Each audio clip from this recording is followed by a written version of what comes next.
Teman-teman, salam hebat luar biasa ya. Kita akan kembali lagi untuk testimoni satu lagi teman-teman.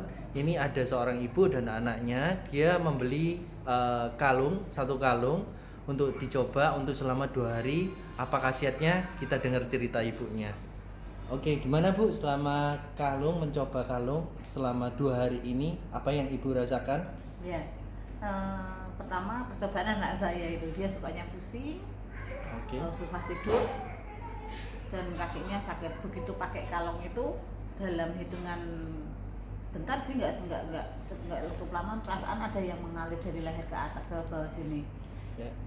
Dan kakinya yang kesleo itu yang cenut-cenut juga udah nggak kerasa sakit. Wah, luar biasa ya. Ya. Cepet ya seketika juga. Terus, ya. habis pulang saya memang tujuannya untuk suami saya. Dia pakai selama 2 hari ini. Dia biasanya kalau tidur itu mendengkur ngorok ya istilahnya orang Iya, Jawa. ngorok. Tapi sudah tidak ngorok. Wah, luar biasa ya. Nanti saya juga tunggu lagi reaksinya kalau beberapa hari ke belakang lagi yang ada. Oke, pasti banyak cerita-cerita, banyak mukjizat yang lain ya. Oke, terima kasih teman-teman. Itu testimoni untuk hari ini. Salam hebat luar biasa.